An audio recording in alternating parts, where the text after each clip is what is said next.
La société, la SMCQ, on la connaît sous cette appellation, la Société de musique contemporaine du Québec, rend un hommage, c'est le 8e hommage de son histoire, rend hommage aujourd'hui au compositeur Sandip Bhagwati, à qui je souhaite la bienvenue, et il y a un programme imposant qui vous attend, Monsieur Bhagwati. C'est vrai, merci de m'avoir invité. Oui, c'est un programme imposant. C'est vraiment une série de concerts un peu partout dans le monde, mais aussi certainement, le centre, c'est à Québec, à Montréal. Alors, intéressant parce qu'il y a une thématique amitié et étrangeté. Dans quel sens est-ce qu'on doit comprendre étrangeté quand il s'agit de musique contemporaine? Oui, c'est le premier concert qui s'appelle comme ça. Et c'est parce que le titre de la pièce qui va être jouée, c'est Exercice en étrangeté. C'est-à-dire, je veux, avec cette pièce, développer une sorte de musique qui nous fait conscience qu'on est étrangère, qu'il y avait une sorte de processus d'étrangement, si on peut dire ça, vers notre planète. C'est-à-dire, on parle beaucoup de la crise climatique et de choses complexes. Et je crois que la racine de tout ça, c'est que par notre pensée, par notre manière de vivre, on a perdu le contact avec la Terre qui nous nourrit ou qui est notre environnement naturel. Et, ça, c'est une série de pièces dont cette pièce-là, ce concert-là montre la première pièce. Il y aura d'autres en Autriche, en Allemagne, qui ont le même titre, mais qui ont d'autres interprètes et sont d'autres pièces. Et cette étrangeté dont je parle maintenant, c'est l'étrangeté entre des humains, c'est-à-dire entre des personnes qui sont des musiciens de cultures différentes, dans ce cas-là, de gens de cultures différentes, qui souvent n'ont pas moyen de se parler parce que, bien qu'ils font tous la musique, ils ne sont pas dans la même modalité de penser la musique. Personnellement, Monsieur Bhagwati, vous avez toutes sortes d'accents dans votre Oui, composition. certainement. Ça peut aller du jazz aux choses plus contemporaines avec Oui. des composantes qui sont assez surprenantes.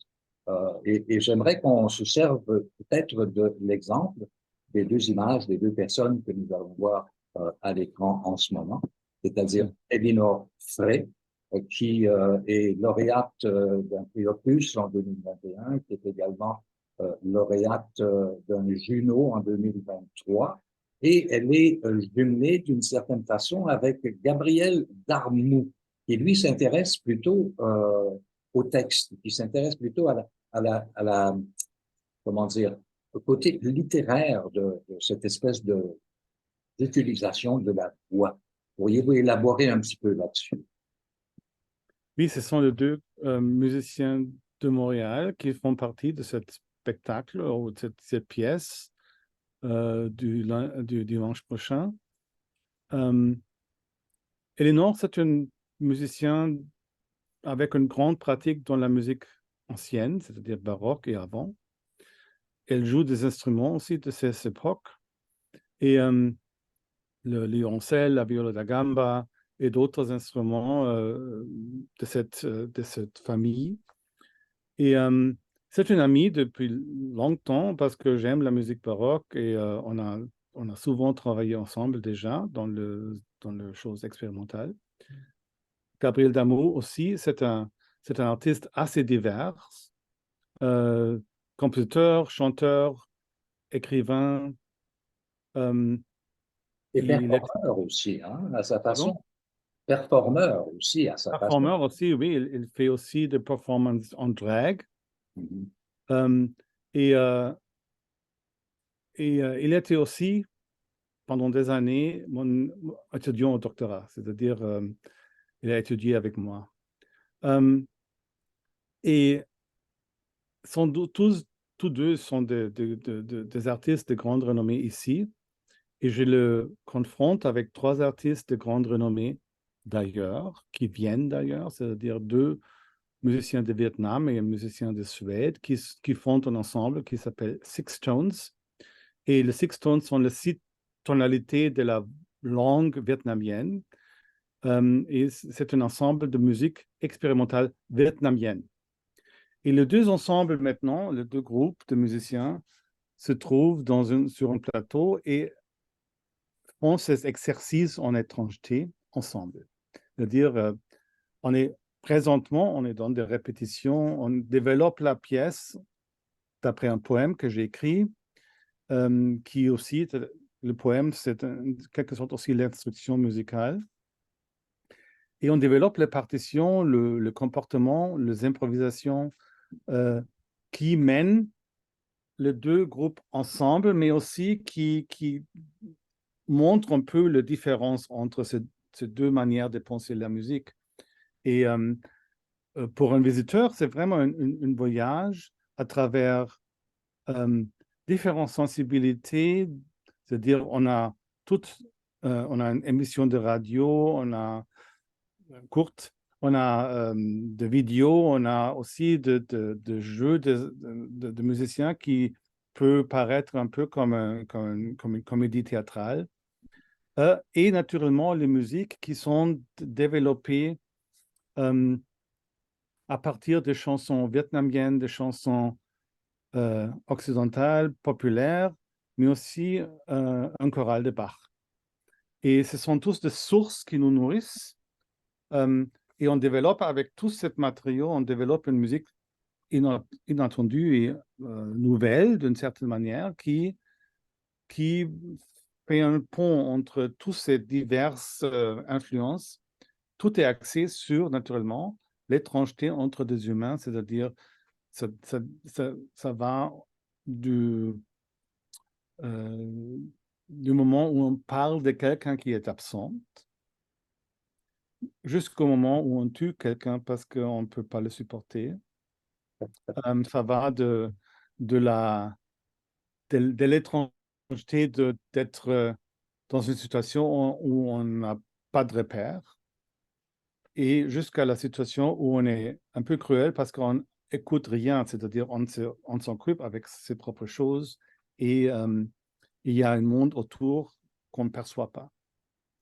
Et tout ça, tous ces degrés d'étrangeté entre humains sont trans, comment dire, transmis, sont mis en musique. Mais des fois, la musique ne suffit pas. Il faut quand même aussi des mots ou des images ou bien des mouvements de musiciens pour illustrer ou pour faire comprendre ce qui passe. Monsieur Bagouati, quelle est la part de l'écriture musicale et de l'improvisation musicale, tant dans le texte que dans la musique?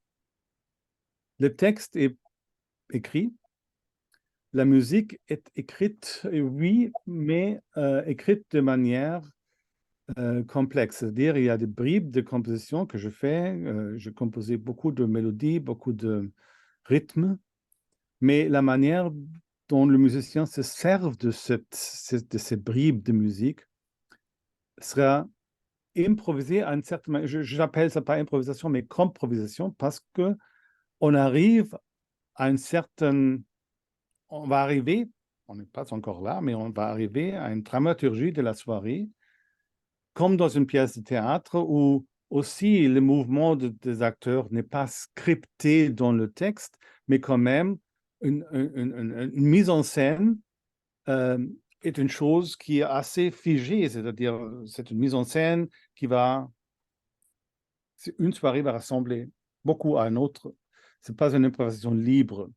Et là, c'est la même chose dans le domaine de la musique, c'est-à-dire les musiciens ont de liberté, certes, mais ils savent exactement leur rôle aussi dans une pièce de musique. Quel rôle est-ce que je vais jouer dans cette musique? Ils doivent se comment dire,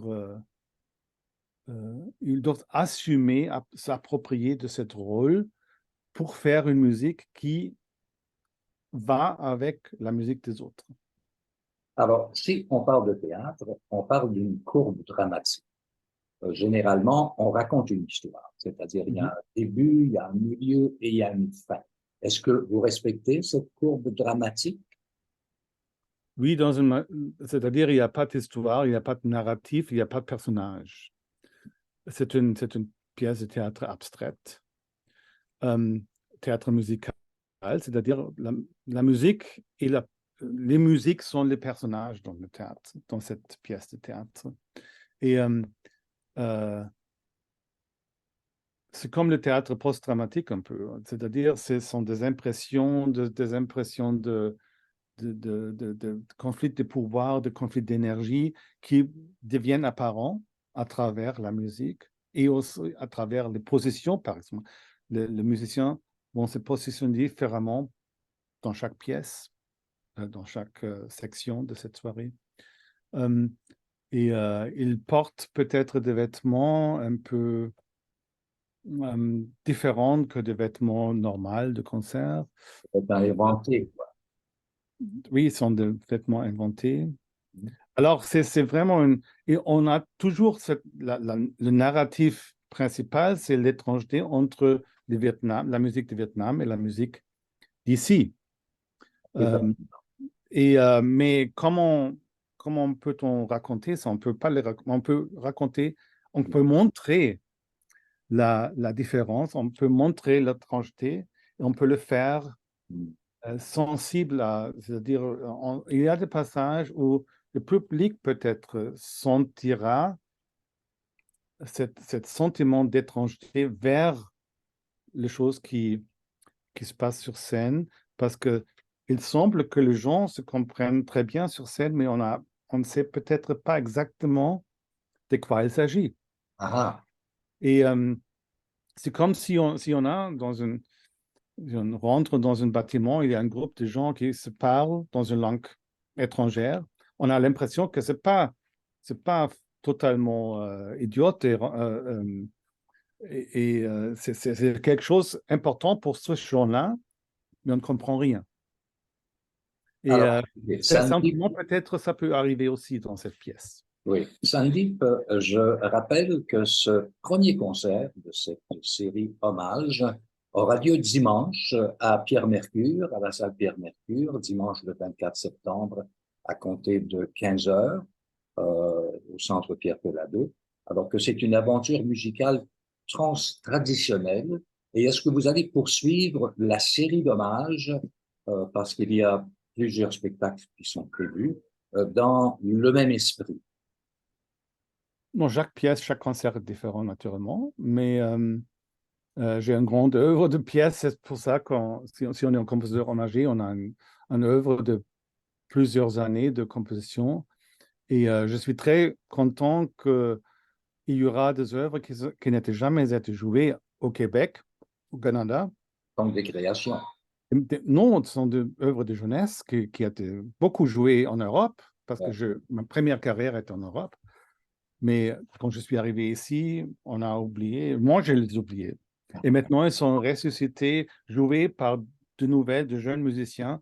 Et je suis très content qu'il y a toute une partie de mon œuvre qui est plus écrite, plus composée traditionnellement, qui va aussi voir le jour de Québec, de la scène musicale Québec, ainsi que de nouvelles compositions, par exemple pour le quatuor Quasar, quatuor de saxophone, dans l'année prochaine. Alors, il y a plusieurs créations, mais aussi beaucoup de musique qui est nouveau pour ici, mais qui date déjà des années 80, 90. Alors, c'est l'occasion pour nous de plonger dans votre univers de compositeur, en plein cœur de la musique contemporaine. Et le chat que vous avez entendu autour pendant notre rencontre voudrait peut-être s'inviter dans votre premier concert du mois. Alors, écoutez, Sandeep Bhagwati, je vous remercie pour votre présence et j'invite les gens à aller Merci. faire un tour à Pierre-Mercure dimanche le 24 à compter de 15 heures. Merci. Merci aussi. Au revoir.